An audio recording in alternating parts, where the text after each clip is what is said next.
year We're required. 2024 is expected to be utilized in This year. 2025? Yes, ma'am. Okay. Yun lang po siguro because again, VUR is an important metric for us on the part of Yes, the Committee on Appropriations to determine budget levels for the following year. So I just wanted to probe a little bit on that. Thank you. Thank you very Madam much. Chair, if you can just permit me to provide a little context on the quite low utilization rate. Well, part of it is really because of the turnover, the transition of 3 secretaries in 1 year. So I am the 3rd secretary this year. So as you know, when there's a new head of agency, there's new directions, that's why the utilization is quite low. But the team has developed, our finance and administration team, they have developed a catch-up plan so that utilization rate will be consistent with year to date. We understand that if there's a transition, there's also a reassessment of Priorities. allocations and priorities. So if you may please share with the committee, Secretary Gomez, would you be able to share a copy of the catch-up plan? Yes, we'll do, ma'am. We'll provide, Madam Chair. Okay, but yeah, I think those are the two main questions on my end. I'll turn it over to Vice Chair Alexandria Gonzalez to manage the interpellations from the rest of the members. Thank you very much, Secretary Gomez. Thank you, Madam Chair. The committee invites questions from the members, particularly on the utilization of the previous budget and the proposed allocation for fiscal year 2026. Secretary Dave Gomez and his team are requested to provide the necessary clarifications and to respond directly to the issues at hand to ensure that this committee and the public following this proceeding are fully informed of the anticipated impact of the proposed budget of the PCO. May I remind our distinguished colleagues that each member is allotted 5 minutes for questioning or interpellation, excluding the responses of the resource persons. When you hear the first bell, it indicates that you have 30 seconds left to conclude your questions. The second bell signifies the lapse of your allotted time. In accordance with the long-standing and respected tradition of the House of Representatives to accord preferential treatment to the minority members, followed by the independent and majority members in an alternating manner, the Chair now recognizes from the minority, Honorable Paulo Henry Marcoleta from Sagip Party List.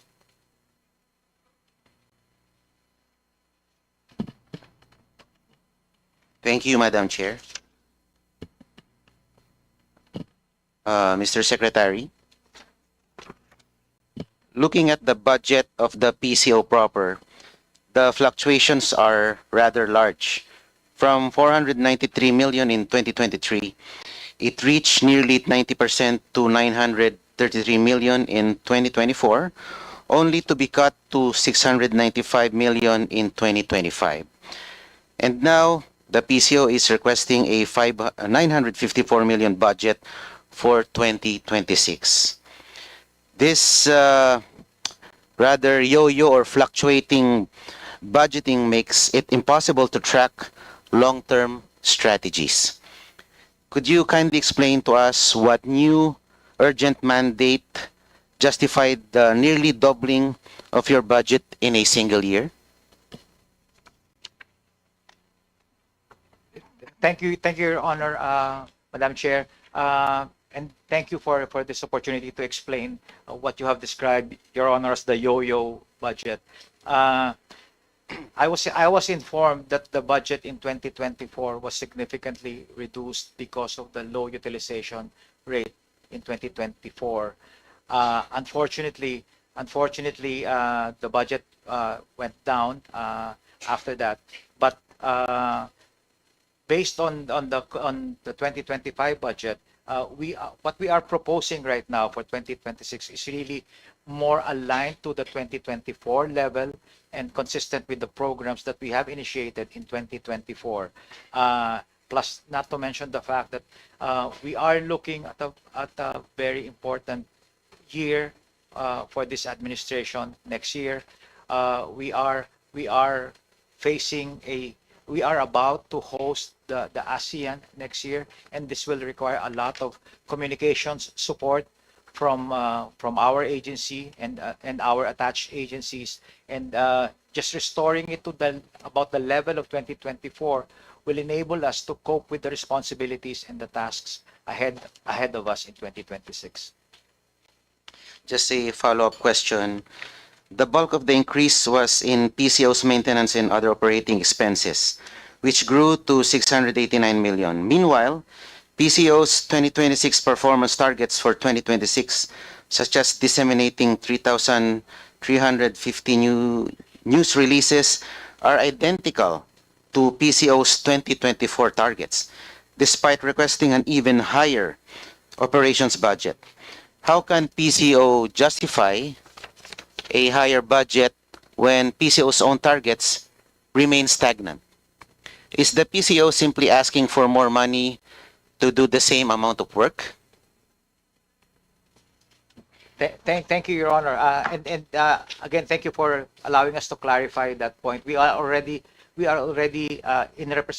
made representations already with the DBM to revise this target to accurately reflect the levels as stated in the MOE. So we are now in the process of revising those targets, increasing those targets, and coming to an agreement with the DBM on this one.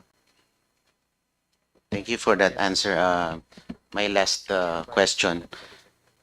Nakalagay po sa mandato ng PCO na ang Presidential Communications Office ang magsisilbing primary communications arm ng gobyerno. At isa sa mga pangunahing trabaho ninyo ay ilathala ang mga magagandang achievements ng ating pamahalaan. While looking at your Facebook account, wala akong masyadong makita na notable achievements sa PCO Facebook page. Ang nakikita ko lang recently, yung mga inspection ng ating Pangulo sa mga faulty flood control projects. I don't know if it's that an achievement in itself. Nakita ko rin yung libreng sakay program. I think that's quite an achievement. Pero wala akong makitang malakihan o noteworthy or notable flagship project ng ating sa ngayon. Wala akong makita. And meron din kasi akong kakilala sa PCSO. Hindi naman ganun kakilala pero nakakapagkwento rin siya. Sabi niya, we hire reactors. Ang trabaho ng reactors, 100 or 200 or so reactors. Ang trabaho po nila ay magbigay ng positive reaction sa mga posts ninyo, magbigay ng positibong comment sa mga posts. Yun po ang trabaho. Aside from maintaining around 76 vloggers. Is that correct? Your Honor, if I may clarify, you mentioned PCSO or PCO? PCO, I'm sorry. PCO. Meron daw kayong maintain na 200 reactors and 76 or so vloggers. To that point, Your Honor, we don't maintain reactors and bloggers. We have organic supporters of the president who comments on our posts, but we don't retain any of those bloggers or reactors, as you may put it. Those are organic, real people commenting on our posts, commending the activities, the programs of the president. And they are by no means employed by us. Taliwas po ang aking impormasyon na natanggap. Ito po ay binabayaran itong mga reactors natin ng 7,000 a month para magbigay ng magandang komento at magbigay ng magandang react, siguro heart or like, para po maganda ang traction ng ating mga posts. Kung sa tingin niyo po, Mr. Secretary, ito po ay organic, bakit po natin sila kailangan bayaran? Di po ba? Meron pa silang allowance sa load. Bukod po sa kanilang sweldo. Opo, with all due respect, Your Honor, hindi po namin sila binabayaran and we can check that in the line item po of our budget. Wala po kaming binabayaran na gano'n. As I said, and I will reiterate, these are organic, real people who supports the President and comments positively on the activities and programs of the President on our official channels, official platforms in social media. So wala po yun sa line item ng budget namin, Your Honor. Kung wala po kayong binabayaran, ano po ang komposisyon ng mga job orders po at COSs na binabayaran nyo that comprises most of the personnel services? Yes, Your Honor. For the JOs and the COS, their roles and responsibilities are clearly defined in the contracts that they signed, and we will be more than honored to furnish the committee with the JOs and the COS contracts if required, Your Honor. Ma'am, how much time am I given left?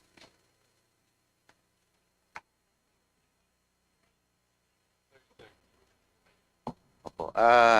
Ito na lang po. As a way forward, Madam Chairperson, Mr. Secretary, may I kindly ask for the committee to direct the PCO in submitting to the Secretariat and my office within 5 working days the following documents: traveling expenses, a list of all foreign and local trips, their purpose, duration, cost, and the personnel who traveled, professional services, the names of all consultants, their terms of reference, their fees, and their specific outputs of deliverables.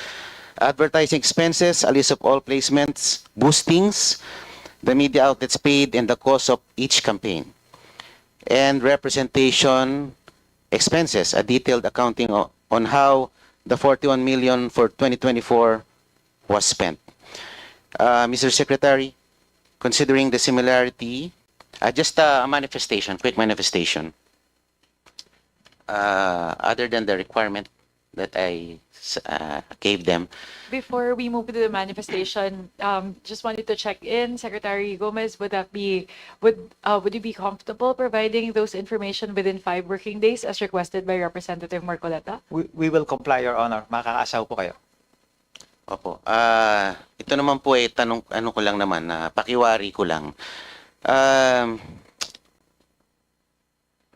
Hindi po ba mas madaling depensahan ng administrasyon kung ito ay maraming mga notable achievements? Mas madali siyang depensahan kaysa depensahan yung mga or labanan yung mga kritiko ng gobyerno. Kasi ang nakikita ko po, parang din, siguro, napansin ko rin kasi si Yusek Claire Castro, pag siya po ay nagsasalita, lagi siyang on the defensive tone. Sa akin, rather than showcasing the landmark achievements of this administration, the PCO is reduced to just defending the administration from the harsh critics. Hindi po ba mas magandang kung gagawa tayo ng maganda para sa ating bansa? Tulad ng sinabi nyo, Secretary Dave, mas maging organic ang mga taong dedepensa sa ating Pangulo at sa ating pamahalaan kung gagalingan natin ang ating pagganap ng ating tungkulin sa ating gobyerno. So, sana naman po, bukas o mamaya, wala akong matanggap na PCO-sponsored attack. Dahil inaasahan ko na to. Kaya lang, mag-iingat lang po ang mga kinaukulan dahil baka kayo ay liable din sa cyber libel. So, pag-aralan nyo rin po. Yun lamang po. Sana mag-focus po kayo sa paglalahad ng mga notable achievements ng ating administrasyon rather than resulting to or resorting to attacks from our critics. Mas maganda yun na taong bayan na mismo ang dumedepensa sa ating Pangulo. Yung lamang po. Maraming salamat.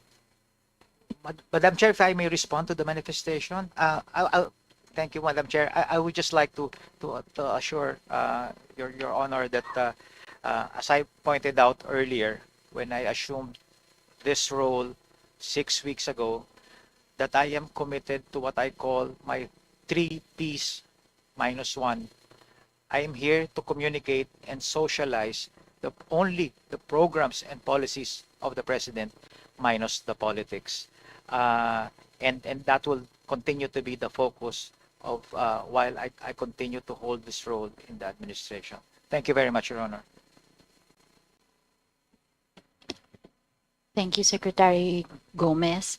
The committee now recognizes Representative Antonino Roman III for his interpellation. Maraming salamat, Madam Chair. Buong-buo ang pangalan ko. Tony na lang, Tony Roman. Just to put things in context, the context for my next line of questions to the Secretary. We are living in an era where disinformation spreads faster than verified facts. Under this context, information is both a critical currency of power and a public good. The way the PCO allocates its budget will determine whether Filipinos are empowered with truth or left vulnerable to manipulation. Given this, how does your proposed budget ensure that ordinary Filipinos are fisher folk, farmers, OFWs, and people in remote and disadvantaged areas, not just those in urban centers, gain access to timely, accurate, and relevant information that empowers them to make decisions about their lives and futures? Thank you, Your Honor. The PCO, as described earlier, is composed of several attached agencies, and a number of our attached agencies are actually present down to the countryside. My role when I assumed this position was to synergize all the efforts of the various agencies, make sure that the messaging is consistent, and make sure that the tone across all the platforms are consistent. So I'm talking about here the Philippine Information Agency, which has regional and provincial presence. We have the Bureau of Broadcast. We have radio stations nationwide. We have PTV4 and IBC 13, who are nationwide in reach, but to me the priority is to synchronize the messaging and make it uniform, so that people will receive the information on a timely and relevant manner. Are there people on the ground to? How do you? My question is basically from the point of view of the audience. Yes. How then do you know that they are, how do you say this, that your message or they are responding to, or your message resonates with them? Yes, and thank you again for the opportunity, Your Honor. I am a believer and I practice data-driven, research-anchored decision-making in communications. We conduct regular and extensive research in terms of our audiences. We profile our audiences, segment our audiences, and conduct message testing that are relevant to particular audiences. And at the end of that cycle, we conduct another research to analyze if our messages are resonating well with the right people. We may have a nationwide messaging narrative, but we also go granular. We look at particular regions and provinces. Ano po yung kanilang concern, ano yung gusto nilang marinig sa pamahalaan, ano yung kanilang hinaing, at paano magre-responde ang ating pamahalaan. And we try to cater our messages on what the government is actually doing for that particular region and province, while not losing track of our overarching national narrative for the President. And the research that you do to confirm that or verify that incurs cost? We have research team in our attached agencies, the PIA, in-house. We have an in-house research.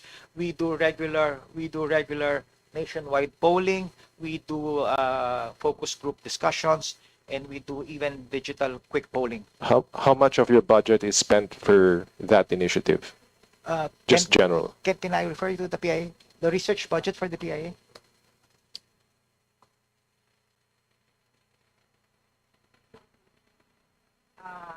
Sir, we actually, when we do our surveys for the communication campaigns for the PIA, we do it mostly online po. So, meron po kaming mga regional offices. We are located in all the 16 regions except for BARM. Pretty soon will be 17 regional offices na po dahil na po sa NIR. And then we have 78 provincial centers po. So when it comes to communication research, sa amin po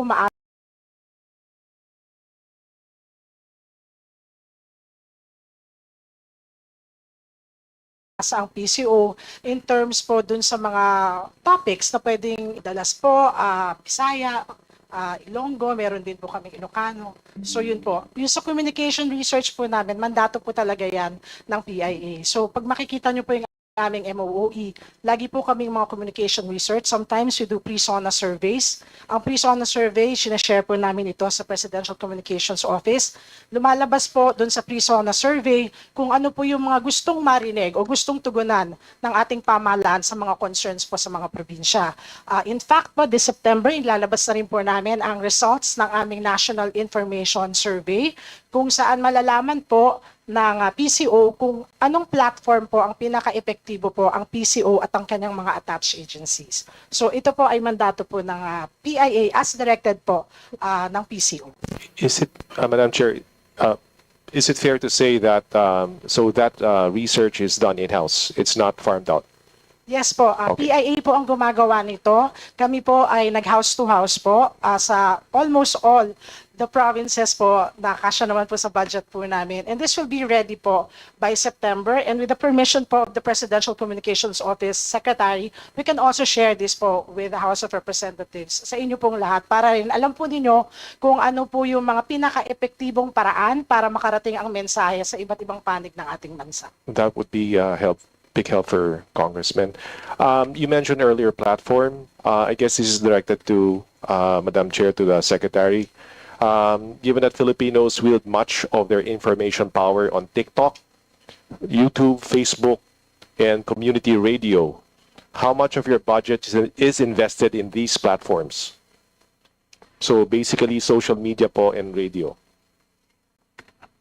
Yes, thank you, Your Honor. Under the PCO main office, we have what we call the digital media services.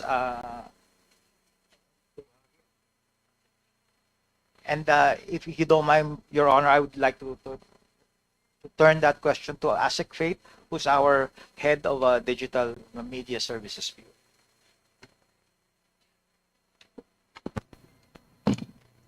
Good evening po. For the social media, actually, Vice Chair, we do not really allocate budget for any types of social media engagement, or like when it comes to probably the only factor that we're allotting budget for in social media are boosting of posts. Like for example, there are information or new laws passed, and we created materials about that further explains and laymanizes it for the people. Those are the types of posts that we boost. But aside from that, there are no other expenses naman po for the digital media. And for community radio, how much of the budget is allocated for radio?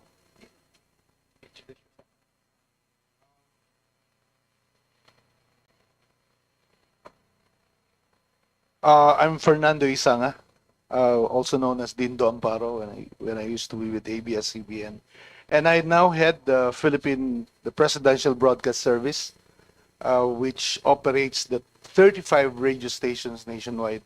And for your question, sir, we allocate a big portion of our budget in operations so that we could lead with digital initiatives. We are now implementing the digital first strategy with radio.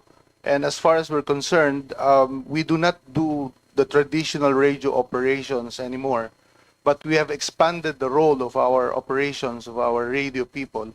So now they do not just do radio, but they do a lot of digital work. So that includes a portion of our budget being allocated to equipment to improve our capability in digital first.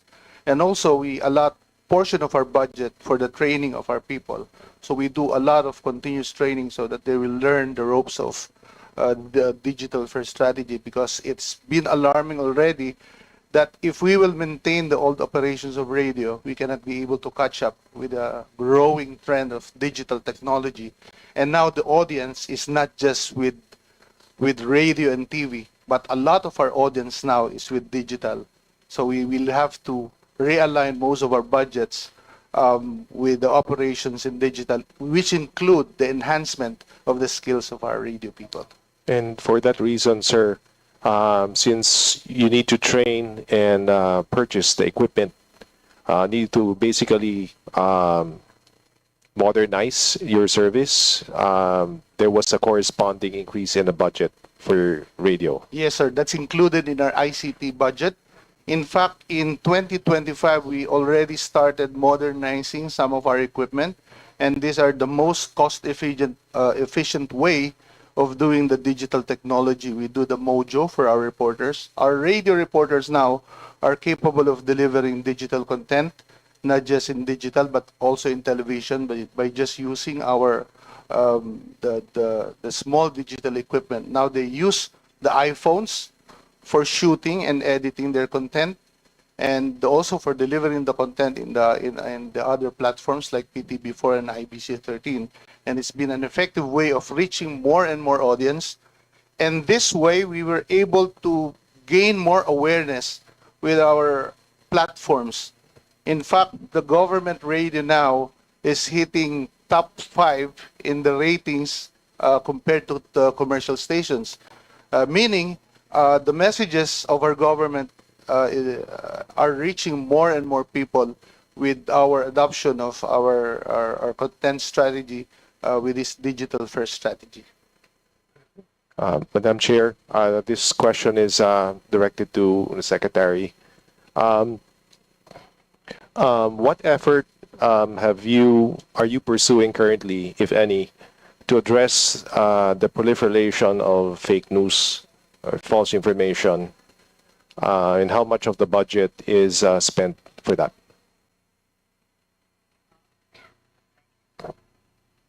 Thank you, Your Honor. Yes, we do a significant amount of work in terms of combating fake news and misinformation, from the digital front to coordination with other government agencies for takedown of these fake news sites. No, we continue to do information campaign against fighting fake news. Now, in terms of the amount allocated for that, I would say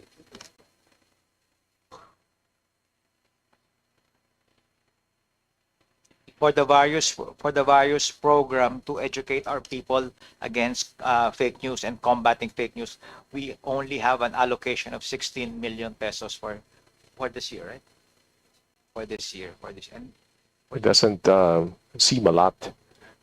16 million. So what can you just briefly describe the efforts that you are doing to fight fake news? yeah, just to be a little bit more specific, Your Honor, when we see something in social media that is obviously fake, and is obviously based on misinformation, we counter that with contents that would clarify the misinformation, correct the misinformation, or outright dispute that fake news. So it's content versus content. So it doesn't require much budget, Your Honor, but it's really more of maximizing and leveraging all the social media platforms available at our disposal, not only at the PCO main office, but through our attached agencies as well. That brings me back to my earlier point that we need to have synchronized and consistent messaging across all our platforms to drown out or even silence this fake news.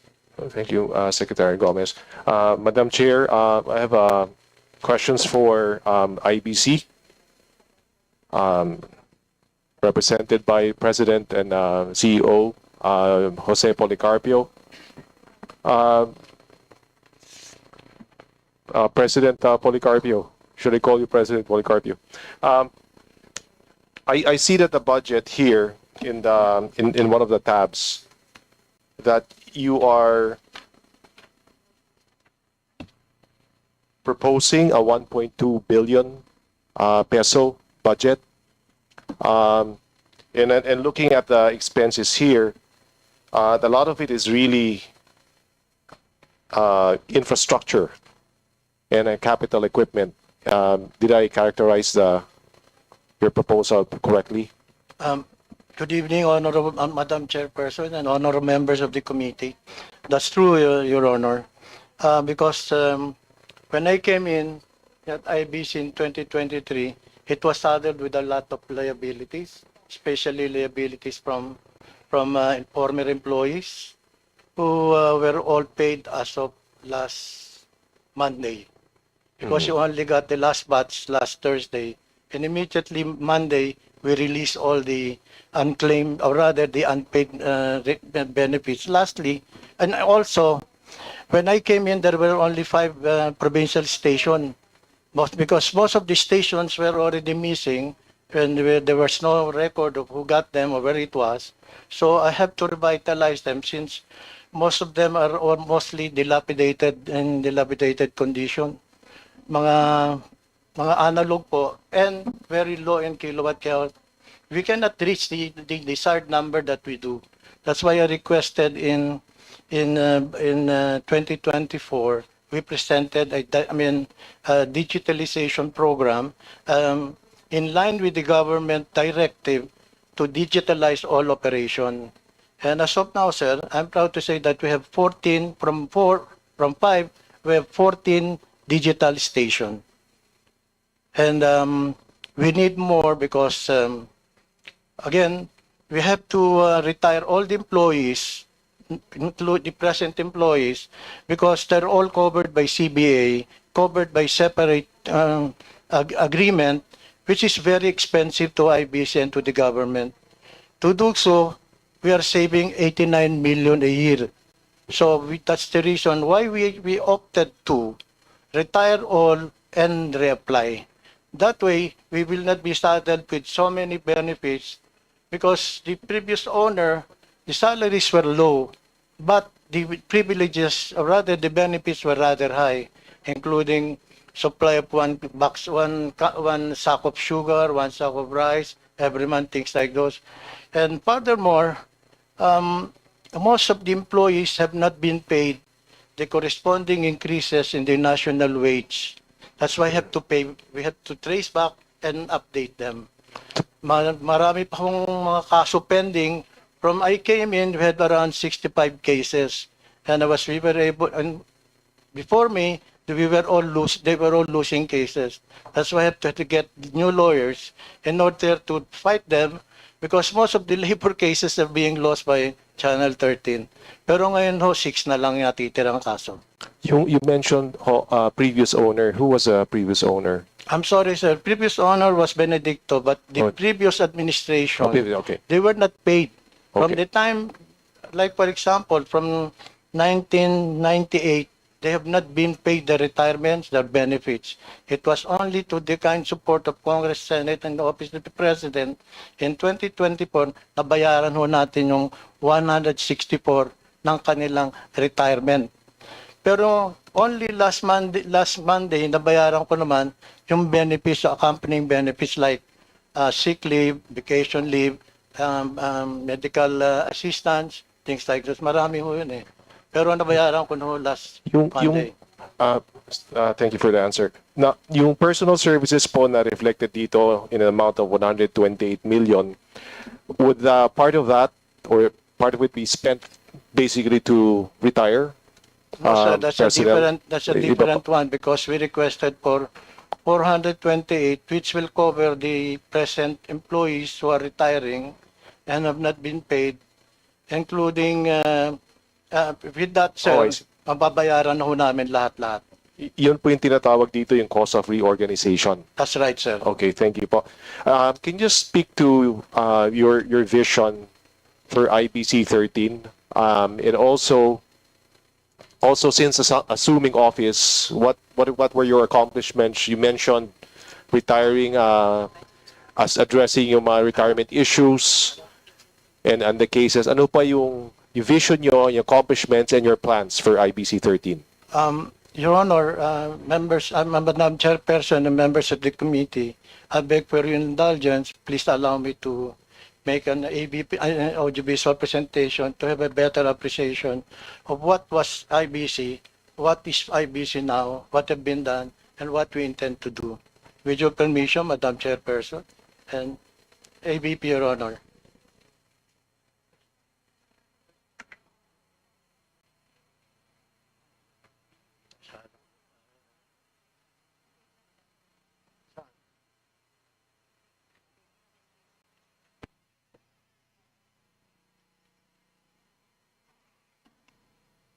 Minutes na. It's roughly 4 minutes, Your Comsec, Honor. please hold the show. We are still trying to deliberate as to whether to allow. How long is the video, Mr. Madam President? Chairperson, it's around 4 minutes. One second, Comsec will just confer with the Secretariat if we'll allow the 4-minute video.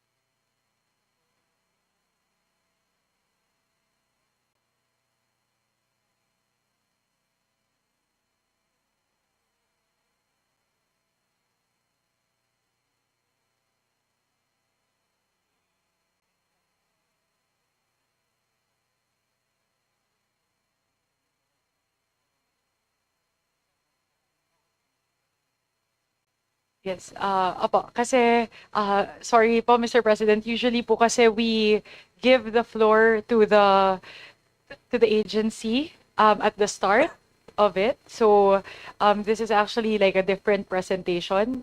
So with the indulgence of Representative Roman, would it suffice for the President of IBC to just share a copy of the video with you, or just submit to the committee a copy of the said AVP? Yes, Madam Chair, will do that. Thank you. But just as a response to Representative Roman, if there's maybe an elevator pitch for what the vision of IBC 13 is, that would be very much appreciated, Mr. President. Your Honor, Madam Chairperson and members of the committee, honorable members of the committee, from the time I assumed, I envisioned Channel 13 to be a C-SPAN type of communication.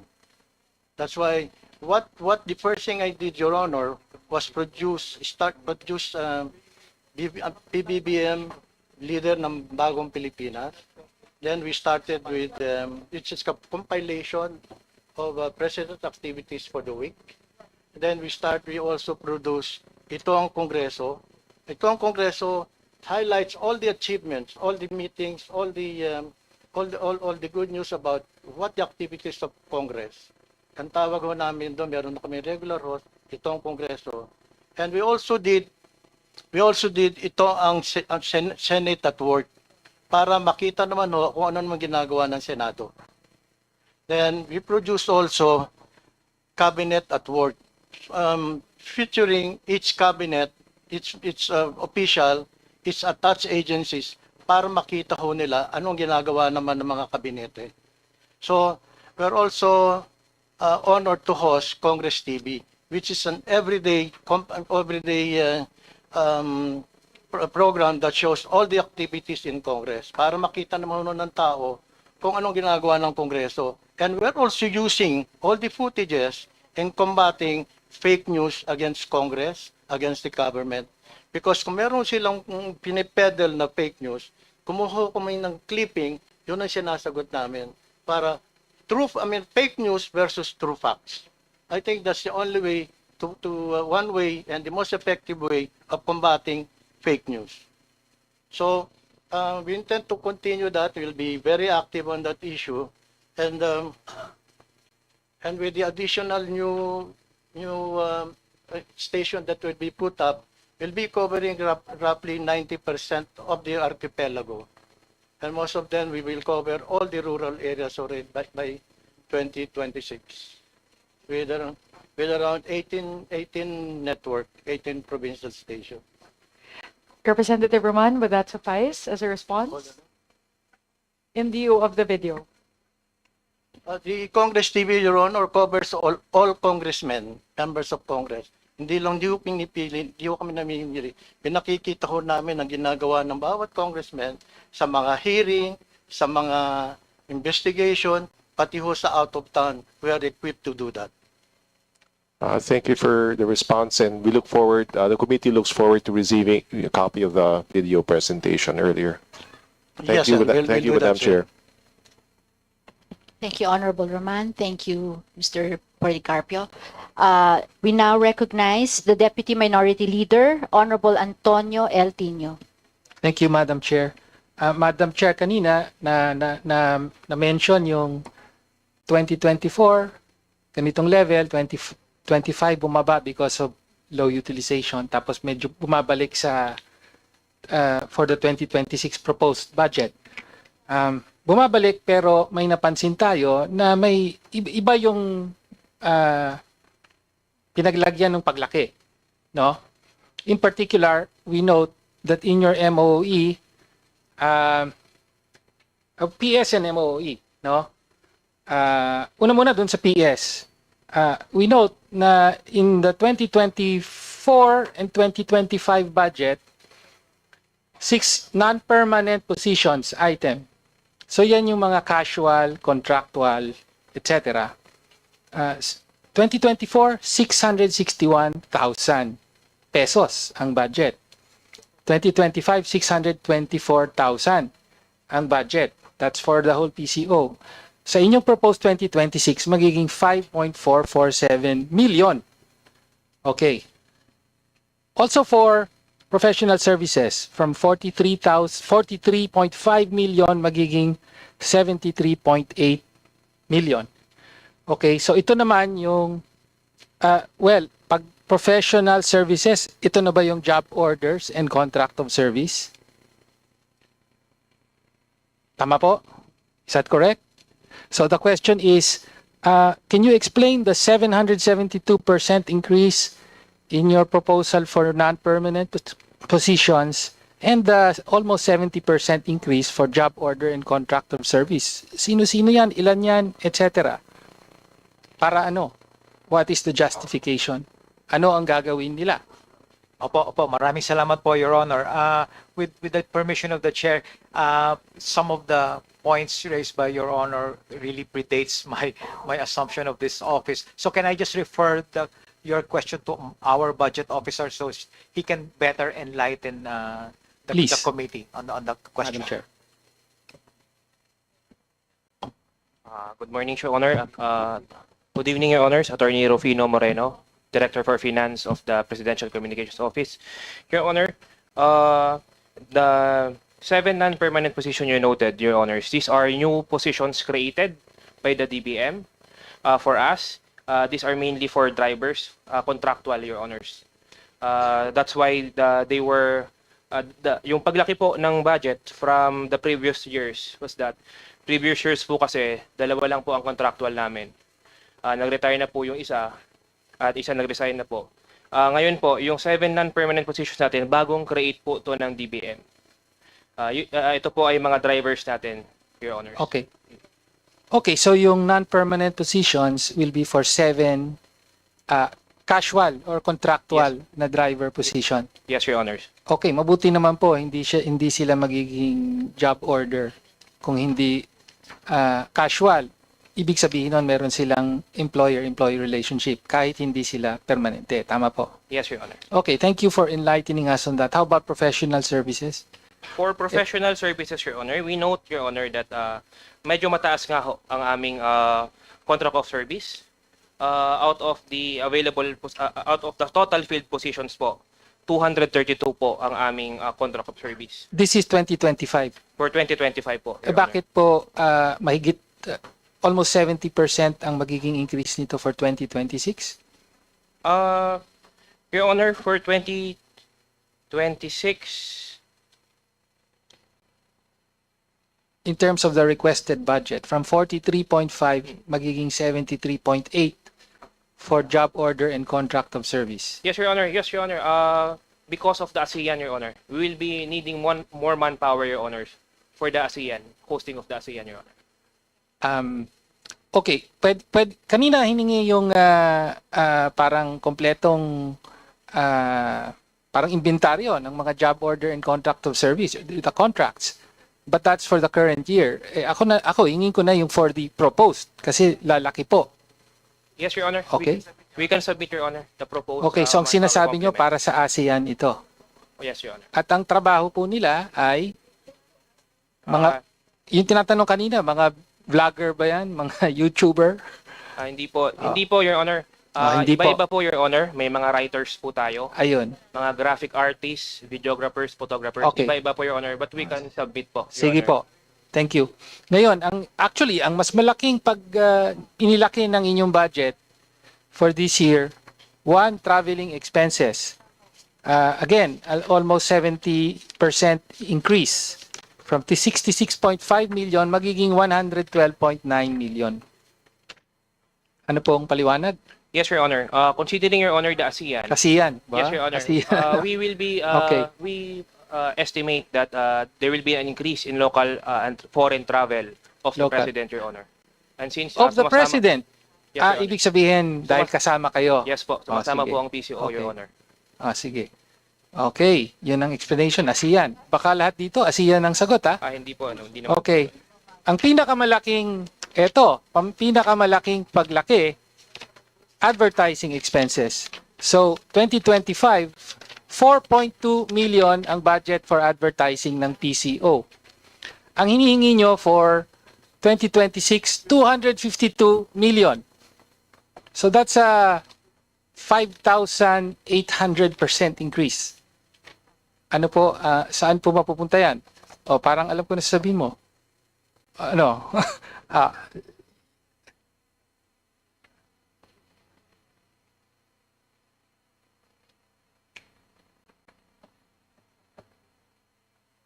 Para saan yung advertising? If I may, Your Honor, Yes. because this pertains to the plans for next year, and as correctly pointed out by our budget officer, most of the increases will really go to ASEAN. But at the same time, we're looking at several other important milestones for next year, and that's why we need to advertise not just locally, but in some international outlets as well. If I may be permitted to remind the committee, we are also aspiring to be a non-permanent member of the UN Security Council, and it will require a lot of lobbying, a lot of projecting our country externally on why we deserve to be nominated and elected. So are you telling me you will be engaging the services of a foreign advertising firm? No, Your Honor. To- No, Your Honor. We will do. Why we will, is it classified under advertising expenses? Na-intriga ako kasi this has to do with yung hinahabol na Security Council seat. Is that what you said? Yes, Your Honor. Oh, We will. okay. We need to produce in-house. We need to produce in-house those marketing content materials that we need to showcase in certain international road shows. And those materials are really classified under advertising. It's really more of marketing campaign materials. Marketing campaign, in-house produced. Yes. Okay. So, Security Council, ibig sabihin kasama dito yung the human rights record of the Philippine government will be under scrutiny. So, I suppose yun yung ilan sa mga sasagutin nyo. Tama po ba? Parang ganon. Yes, Your Honor. We will follow the directions of the Department of Foreign Affairs in terms of communications here, as well as the Office of the Protocol, Presidential Protocol. So we will defer to them. We will develop the content in coordination with them and amplify the same in coordination Pwede with po them. ba, Madam Chair, mabigyan ng breakdown? Kasi napakalaki po ng hinihingi for all of these, in particular advertising, para malaman po natin exactly ano yung, saan mapupunta ito. Your Honor, yes, we will comply. We'll comply. Okay, thank you. At huling tanong na po, kaugnay sa IBC 13, actually, tinanong to kanina ni Congressman Roman, pero gusto ko rin marinig. Ilang ulit yung sinasabi na over the years, binayaran na ng gobyerno yung utang ng private, ano ba tawag yun, John? Corporation. Yes, Your Honor. Na, ano ba to? Joint venture? What is the exact nature? Your Honor, this is a sequestered company Okay. from the late Ambassador Benedicto. Mhm. And a sequestered company, it fell under PCGG. And unfortunately, during the succeeding period, most of them were not paid anymore because they don't have any funds to rely on. There were no advertiser. Ultimately, the equipment became obsolete. Wala na pong mga palabas na magaganda, nawala na po yung mga outstanding shows ng araw like Todas, like Palibasa Lalaki, nawala na ho lahat yun, wala nang source. Kaya nag-multiply na ho lahat yung mga what was due to the former employees who have since retired up to 2022. Sinong private corporation po yung may utang sa mga empleyado? From what I know, sir, wala hong utang yung dating private corporation. But pagtapos na ho, pagdating na ho ng PCGG and everything, mukhang naubos na rin yung mga sources. Kaya nung wala nang pumapasok na pera, nag-multiply na ho lahat yung mga unpaid. Sino po yung dating private corporation? The private corporation was IBC under the leadership of Ambassador Benedicto at that time. May we respectfully remind Sige, the thank you. Honorable Thank Pino. you, Madam Chair. We now recognize the Honorable Nathaniel Oducado for his interpellation. Thank you, Madam Chair. Thank you, Secretary, and thank you to the whole PCO family. There was actually a good question coming from Representative Tino, because on page 557 of the NEP, I saw that there was a huge increase of your advertising expenses. So in line with that, is this increase also congruent with the ASEAN Master Plan 2, which is also tackling every sector, which and will promote a lot of the ASEAN goals?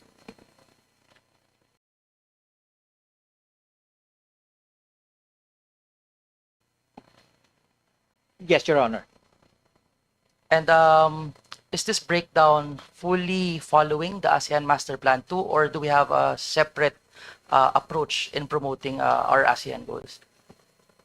It is aligned, Your Honor, but as we lead up to our hosting of the ASEAN, there are still a lot of working groups that are meeting, and there may be some refocusing of priorities there.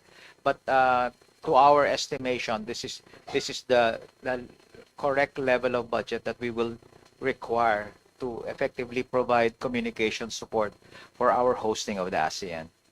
After browsing the ASEAN Master Plan 2, I think it will actually require multiple levels of approach, from radio, TV, digital, etc.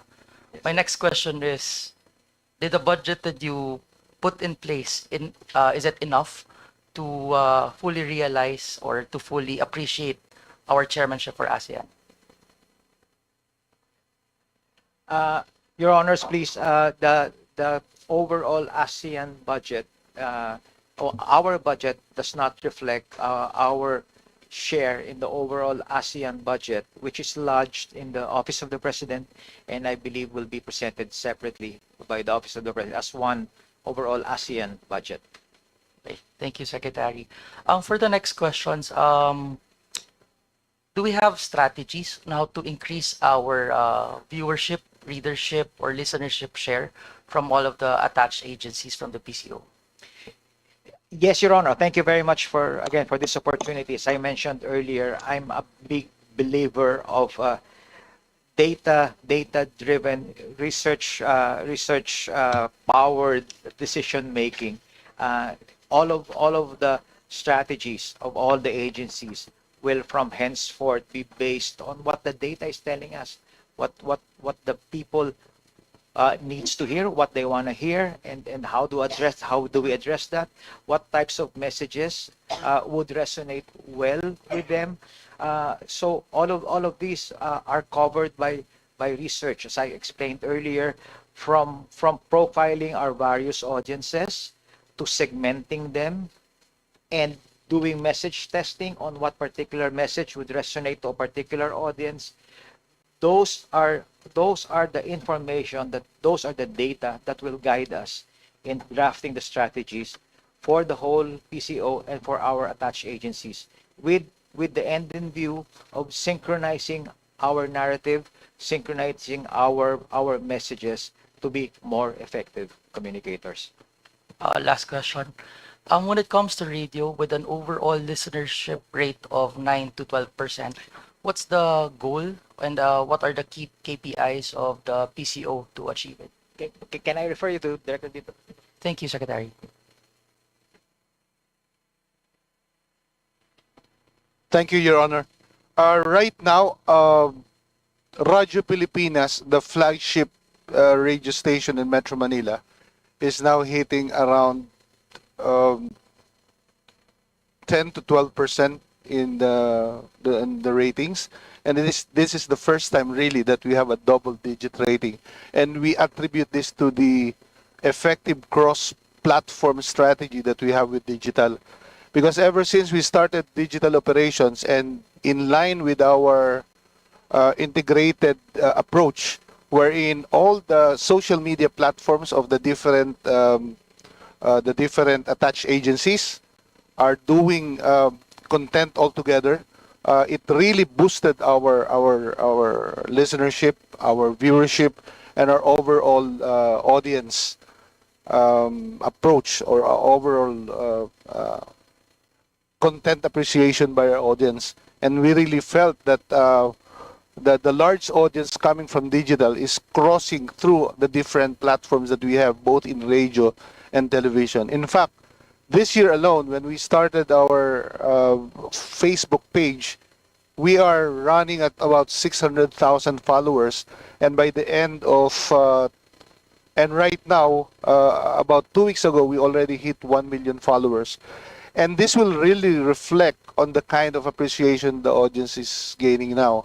So apart from all these cross-platform strategies that we have, we are doing our other strategies, such as expanding our network, not just locally, but now we are already starting to plan for the creation of our own international news network, which will utilize the different communities of overseas Filipino workers, which will become our bridge for information, so that we can come up with a better strategy of providing them information and also receiving information from their end, from the different parts of the country. And this has been already successful. We have seen a lot of successful strategies that utilizes the overseas Filipino workers as bridge of information for our different content strategies, Your Honor.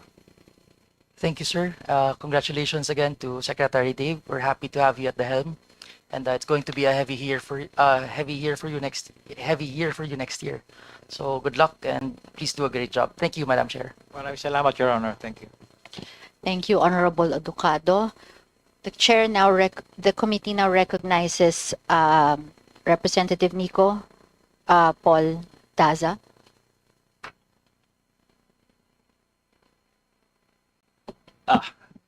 Thank you, Madam Chair.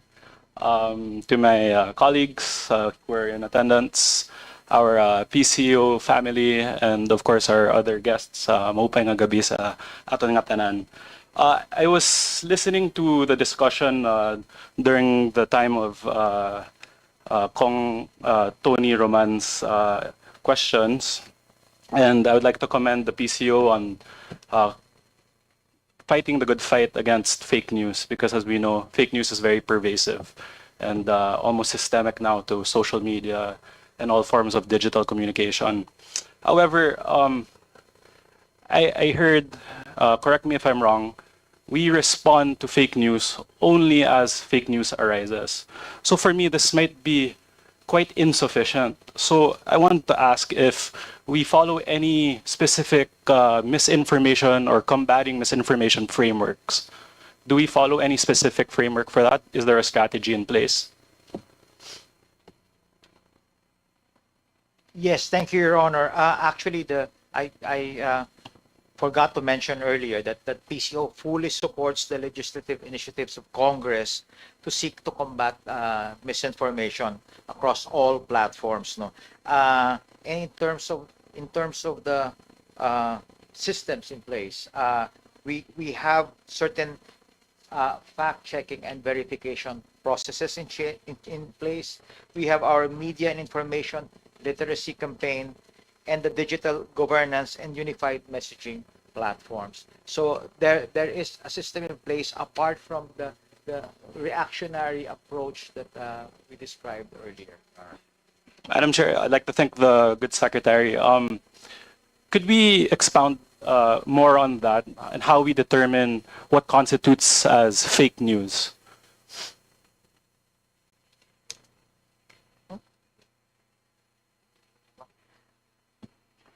Your Honor, before I refer you to our digital media services team, I would just like to reiterate that we do an initial and comprehensive fact checking at the onset to determine if these are fake news. We also check the sources of the content, if they are coming from curated sources of news or spurious overnight links that just came up, and from there we try to address the fake news. But to add to what I'm saying, Your Honor, may I refer you to our digital All right. Good evening, Your Honor. So under the Media Information Literacy Campaign, we have several programs that includes workshops, trainings to equip the members of our society in fighting fake news and determining what constitutes as fake news. So for one, we have the MIL fact-checking workshop series, which we conducted with Verifiles. So with this, we strengthened the fact-checking capacity in government media by training 75 fact-check officers from state media outlets across Luzon, Visayas, and Mindanao. And the initiative actually ensures that state media communicators are equipped with tools and methodologies to detect, verify, and counter disinformation.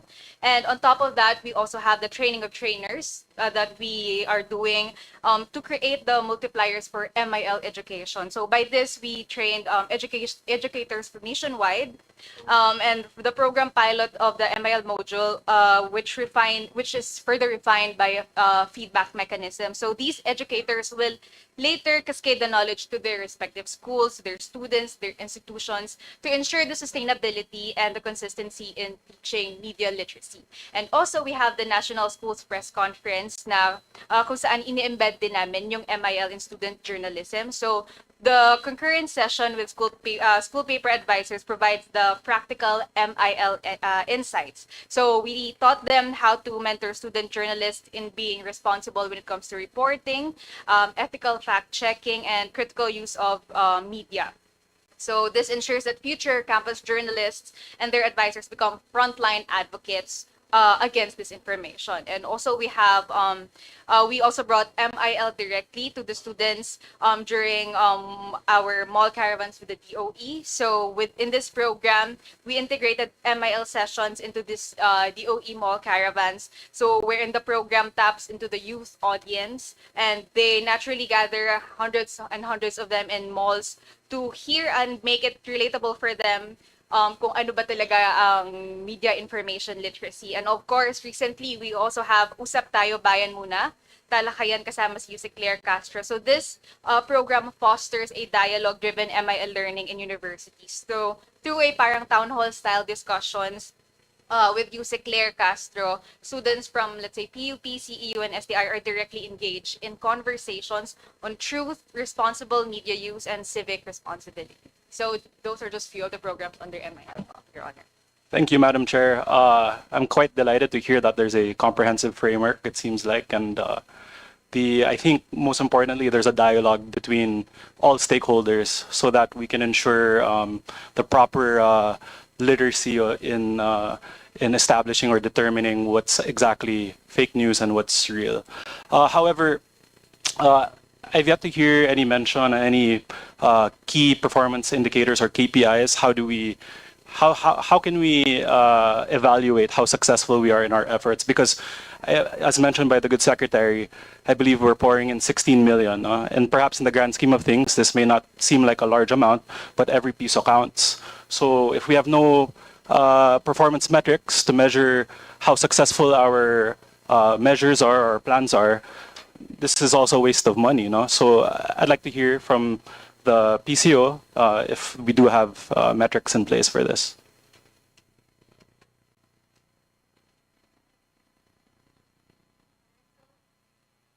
One of the metrics include, of course, the coverage of kung sino ba yung natatap ng programs namin, the number of students, the number of teachers, and everyone that's involved in the program. But I believe it's more important kung once the surveys come out, when it comes to this information, how many Filipinos are still vulnerable to it. And from that, we work on kung how much more effort we have to exert when it comes to media information literacy. Madam Chair, is this a report that we could potentially get from the PCO? Could we be furnished the results of these studies? Yes, Your Honor, we'll provide the committee. And Your Honor. Great. Madam Chair, it's great to hear from the good secretary. And I guess in line with this, we also discussed IBC 13. No? Perhaps to play, I guess, devil's advocate in the spirit of journalistic integrity, because I heard from, I believe, director, that hindi po tayo namimili. We try to highlight every congressman, everyone's work. But again, in the spirit of journalistic integrity, how do we ensure that there's independence and neutrality in the content that we push out? Because, of course, not saying that this is what happens, but we avoid ourselves from becoming, for example, a propaganda arm for the government. Yes, sir. As far as IBC 13 is concerned, sir, we are always in the forefront of, fighting fake news and misinformation. When I said earlier that we try to combat fake news against factual, in Congress TV, any news that tends to malign or to sort of insult the activities of Congress, what we do is we present the actual footages of what's going on in Congress, and this being done by our SOCMED people and reporters, because they're the most qualified to show what is being peddled as fake versus what is being shown on TV during deliberation, during plenary session, and during fact-finding activities, Your Honor.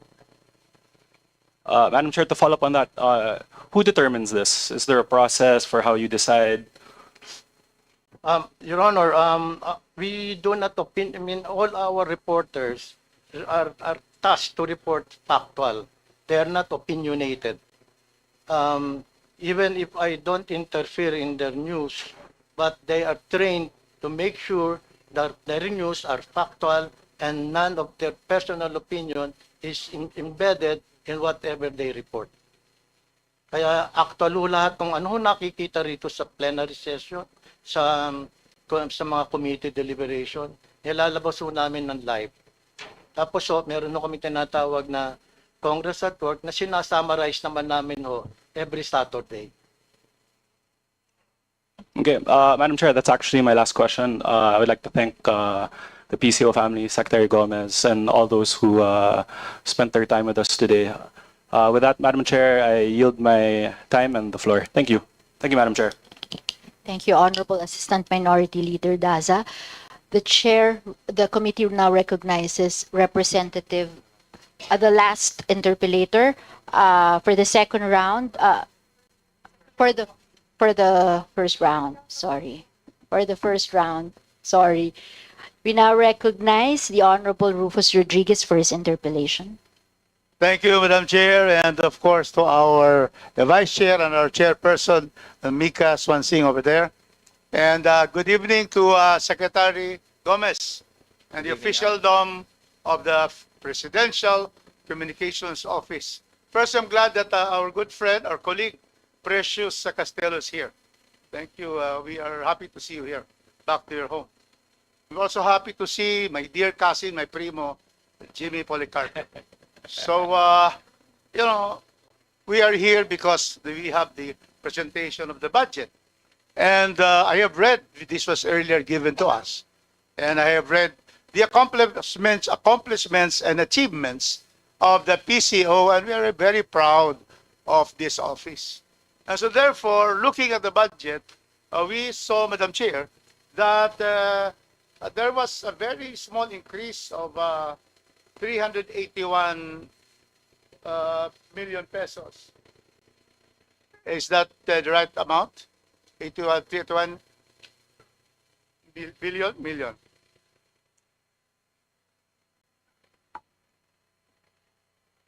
$81 million. Yes. So may I know first, what was your proposed budget for 2026? And the NEP has only given you 2.5. We know that this difference between your proposal and what the DBM has submitted to this committee.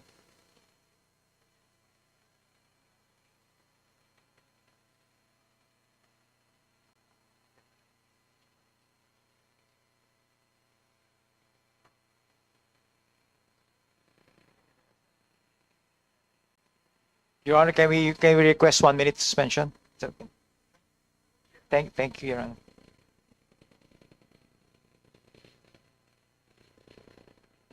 Committee suspends the hearing.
Committee resumes the hearing.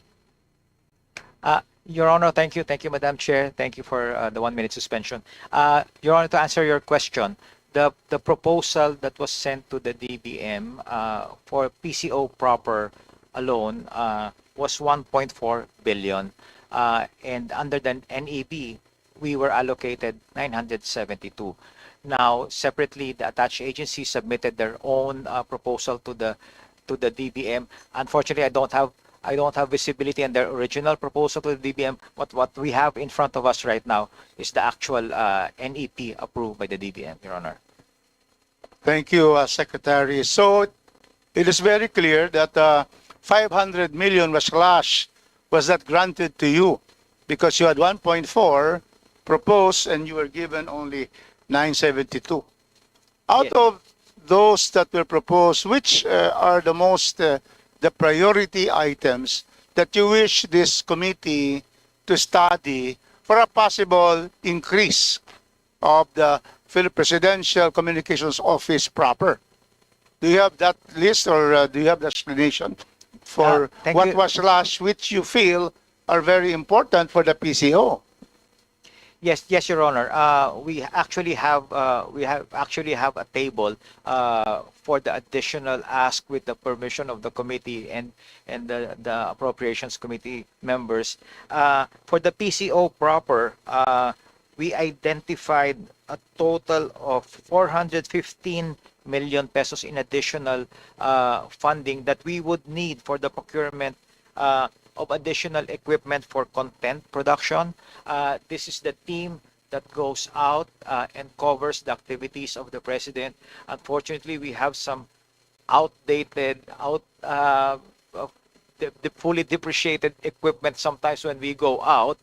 And as you may have noticed, the president is actively going out and visiting projects, visiting communities, and we deploy teams in all the activities of the president, and we need some equipment support in that regard, and that only amounts to around 80 million for the entire year. This equipment will also be used again. Sorry to reference the ASEAN, but for coverage in the forthcoming ASEAN hosting. For the other departments, we are happy to share with the committee this list of additional asks, Your Honor. But if I may just point out, most of our capital outlay are really allocated for ICT, or information communications technology. We hardly have any budget for infrastructure repair or facilities improvement, and our state media badly needs infrastructure rehabilitation, especially, again, to reference the ASEAN. We will have state media visitors from other ASEAN countries, and when we show them, sadly, our state media facilities, they are in bad need of repairs and rehabilitation, Your Honor. Thank you, Secretary. Madam Chair, so you are asking for 80 million for equipment, right? To cover the president. Equipment So for this is the first PCO one, proper. 80. Yes, How Your Honor. much will it cost for your digitalization of your services that you just mentioned, so that you will upgrade your digital infrastructure?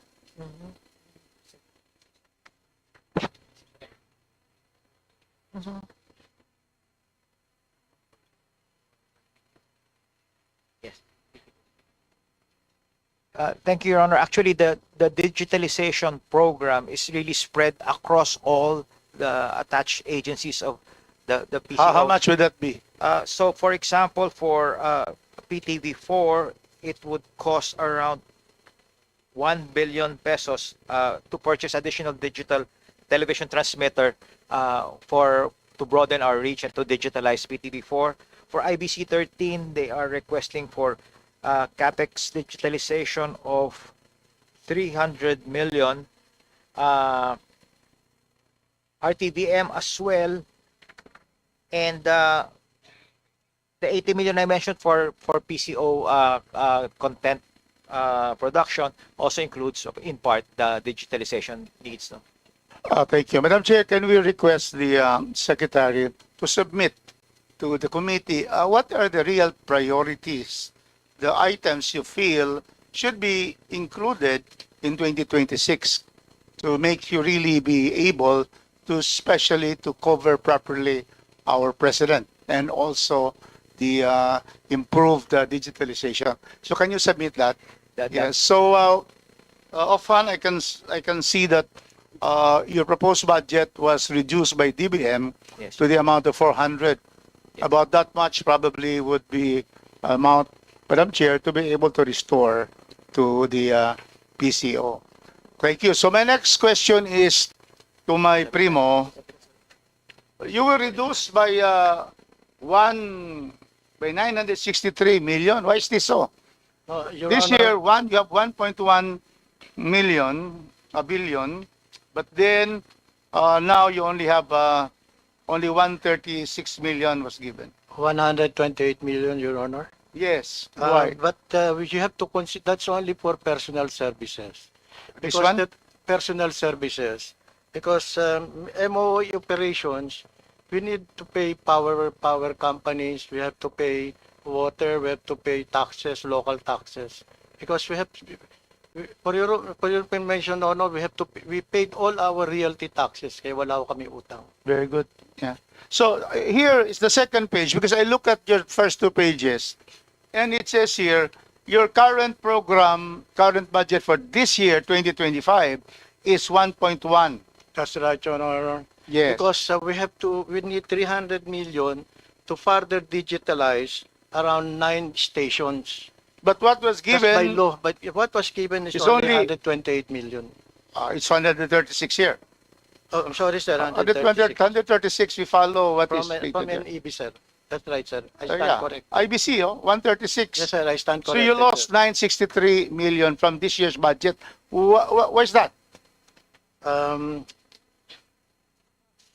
Your Honor, our budget, our budget request is 1.5 billion. Yes. That includes personal, MOE, CAPEX for digitalization, reorganization, balance. As I've said earlier, Your Honors, we have a program which was approved in previous administration, in previous years, a two-tier retirement program. We were given only one half of what we needed, which will be paid to this year, and the other half for next year. This will eliminate totally and save us 89 million a year. Kasi covered kami ng CBA. Pag nawala na yung CBA, nawala na yung existing corporation at talagang government na, we will be needing less next year. On 2027. President and CEO Jimmy, so what would you want our committee to restore in your proposal, which were removed by the NEP?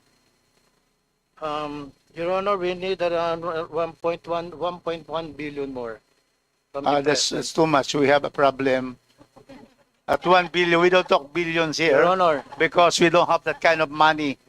So, Your Honor, yung basic talaga, like we're saying, mga 400 dun sa kwan. So, let's be realistic. Kung na yung 1 billion, Jimmy, di talaga papasayan kay Speaker. Your Tsaka sa Honor, we chairman. need at So, least yung ano lang, how 900. much? Yung We need medyo at- basic lang talaga. Basic, Your Honor, we need 47 million for MOE operation, Okay, 47 plus 300 million to continue with digitalization. That's 347. dictated by What law. else? And then the organization balance of 428 million. Only the first two. That's The first two. Why don't you submit the first two? 47 and 200, was it? Or 300? Sir, we are obligated by law to pay the retirement. Because There's nagbayad so na many hotel, one half. obligations that we cannot really pay. So we just start We with will that. give you the options, Your Honor. So we will please submit to us the first two that you have mentioned. Yes, Your Honor. And Madam Chair, because the bell has rung, I will therefore finish my interpellation. Go ahead, I'm sir. supposed to be the last, right? There is one more, Your One Honor. more. So anyway, we will therefore yield to the last interpellator. Thank you for the time, Madam Chair. Thank you very much. So before the committee starts with the last interpellator, the agency is requested therefore to submit to the committee all the lists and documents requested by the Honorable Rufus Rodriguez. The priority items It as will be our specified pleasure, by- Your Chair, Madam Chair. Okay. For the second round and the last interpellator, the chair recognizes Representative Tony Boy Roman for the last interpellation. Thank you, Madam Chair. I wish to turn to the General Manager of People's Television Network because you've been quiet. But I'm just trying to understand the relationship between People's Television Network and IBC. I understand at one point, Congress TV was under People's Television Network. Is that correct? Yes, sir. And Correct. Madam Chair, since it was under the People's Television Network, I would assume that there was a budget. You had a budget for Congress TV. Is that correct? Yes, sir. That is correct. Will you confirm that in 2024 you had a budget of about 175 million pesos for Congress TV? Your Honor, I am basically new. I was just appointed last July 31. So before me, and I think there were about five GMs before me. So I'm not really aware of that. So I would just like you to refer you to our finance OIC. Sure. Thank you, Your Honor. The committee suspends the proceeding. Committee resumes. Good evening, Your Honor. Okay, so in 2020, Madam Chair, before she proceeds, can you please state your name and title for the record? yes, I am Monette Mingos, Officer in Charge of the Finance Division of PTNI. Okay. So for our 2024 budget, we were given 179 million additional subsidy in 2024. And this was intended for, the breakdown of this was 75 million for the Congress TV production program and 101 for capital outlay. So that was what was given to PTNI. The 75 million for Congress TV, I would, part of it was expended. Yes, yes, Your Honor. And Yes. what happened to the balance? Was it turned over to IBC? No, Your Honor. The balance is still with PTNI, and since the transfer of the Congress TV program to the other network, we have been we were advised to seek first the proper authorities as to how to address or how to utilize the remaining budget. So it's still with us. Madam Chair, I'm just trying to understand. If that budget was allocated for Congress TV and Congress TV has since been transferred to IBC, why wouldn't you give the budget to IBC? It was given to us as a subsidy, and it was provided as a form of MOOE to us.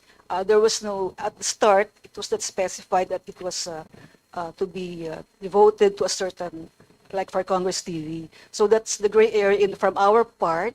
It's a gray area because when PTNI receives subsidy from the government, it is usually devoted to our operating expenses, and we do not return any amount from it. So this is the first time that we are having this kind of subsidy wherein we have to provide for a certain project from the Congress. That's why we still are we still need clarification as to are we supposed to return it or are we supposed to utilize the balance. Madam Chair, who would clarify and address that issue?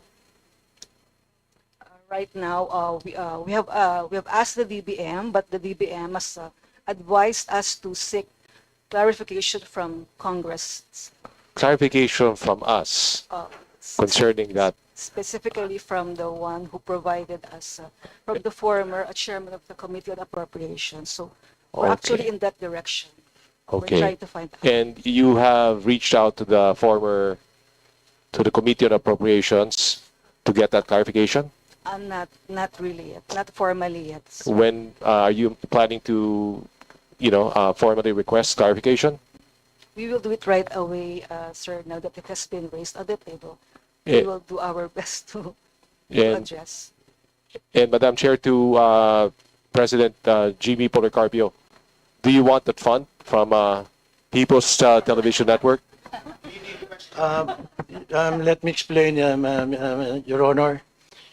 When I was called by the Office of the Speaker to handle Congress TV, we immediately started October 1 of last year, in spite of the absence of a formal budget for that purpose, because we believe in assume the responsibility of what should be diversified or be spread to all people, what Congress was doing.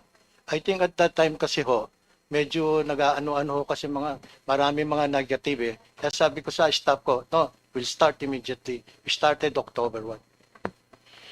But President Jimmy, you want the funds from People's Television Network, correct? With the indulgence of the committee, Your Honor, I will not oppose. My next question to Madam Chair, People's Television Network. There was also, as part of the budget for Congress TV, an allocation for digital trial television, DTT, in Legazpi City. There was an allocation of 50 million pesos. Do you confirm that? In 2024? In 2024, sir, the amount that was given to us for a total of 179 additional was nearly broken down. Yes, a part of that was intended for this DTT. regional. Yes, sir. Yes, sir. And it was for 50 million pesos. It was actually 50 billion. Yes. Was that eventually acquired or purchased? There were setbacks in the bidding process, and may I turn over for a more appropriate answer to our back Madam or Chair? to our PMO who is with us right now. Okay. Okay.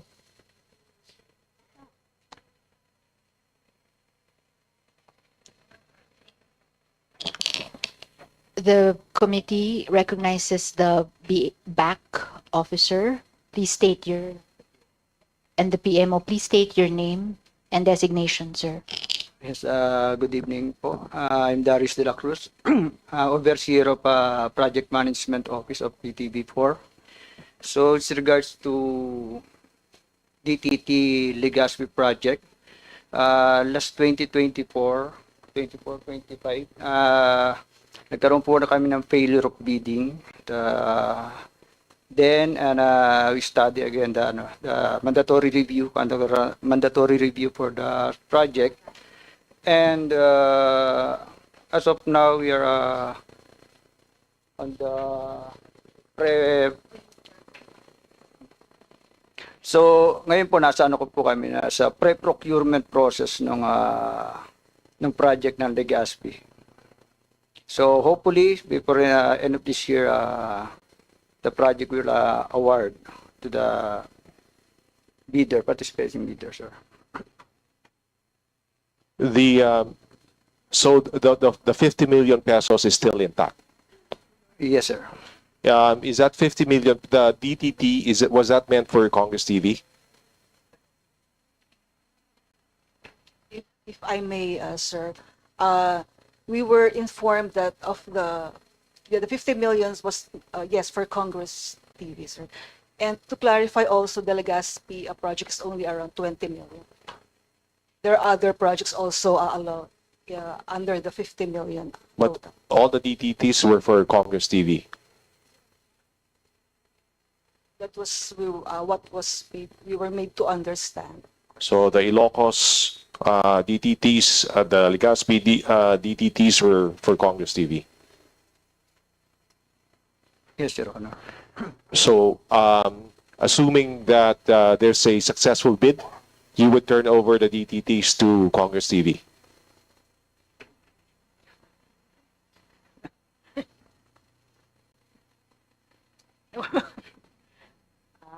We cannot, from my end, I cannot properly reply, but maybe our GM. Why is it that you can't reply? Or you can't explain?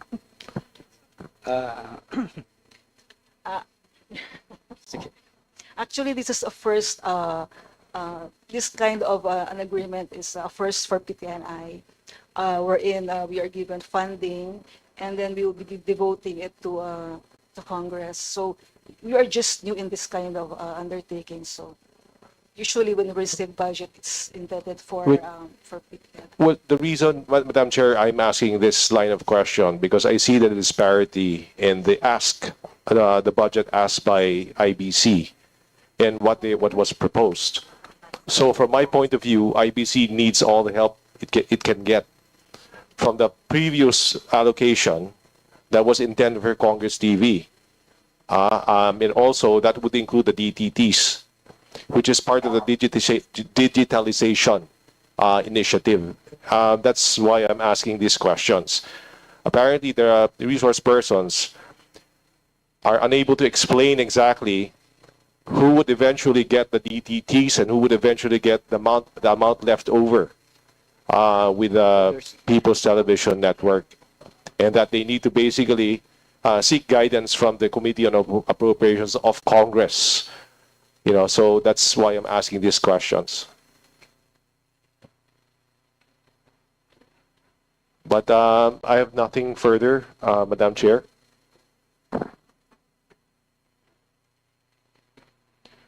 But Madam Chair, I ask that you, to People's Television Network, I ask you to formalize your request for guidance from the Committee on the Committee on Appropriations on the status of the remaining funds that was intended for Congress TV, and then also your position on the DTTs that were supposed to be given to Congress TV.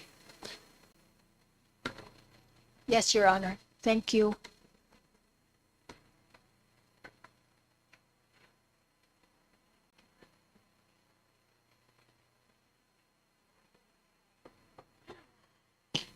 Maybe the committee requests PTV4, whatever documents or lists the Honorable Roman is requesting, can you kindly submit to the committee, because it cannot be that you cannot answer his inquiry. Ma'am. Yes, Your Honor. Unfortunately, I'm sorry, but there was no clear turnover from the former GM to me, so I'm still at a loss, and I'm just still studying how the system goes with PTV4. But yes, we will submit what is needed. Thank you. Maybe the good secretary has a comment on that.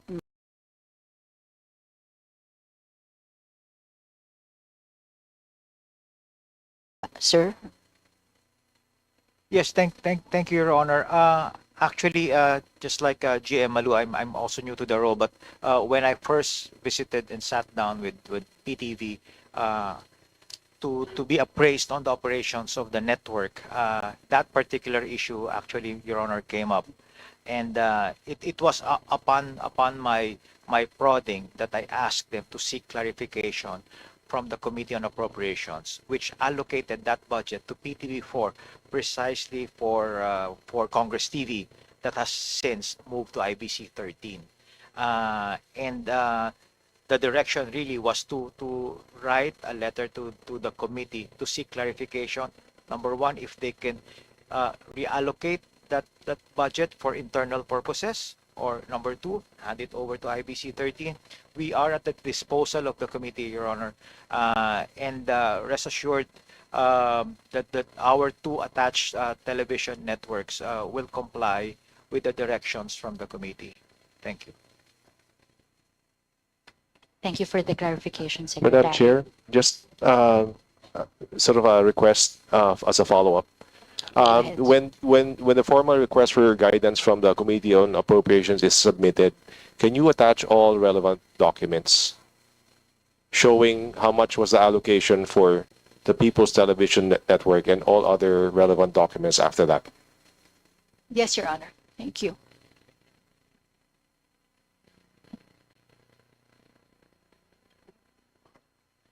Okay, thank you very much. So on that note, Madam Chair, may I move that we terminate the budget briefing of the Presidential Communications Office, including attached agencies and corporations. I so move, Madam Chair. Any second?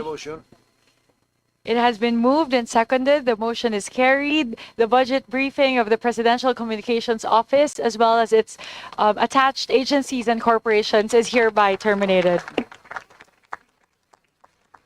Thank you very much, Secretary Dave Gomez, and to the whole PCO family for the time and all of your invaluable inputs. Again, thank you for being here despite the work suspension, and thank you for staying until 8:30 in the evening. We truly appreciate your inputs, and you're in very able hands with Vice Chair Queenie Alexandria Gonzalez sponsoring your budget. So if there are any more discussions that need to happen, please feel free to do so before we head to the plenary. And if there are any requests from the part of the agency, please submit those as soon as possible. So it can be submitted for the consideration of the Budget Amendments Review Subcommittee.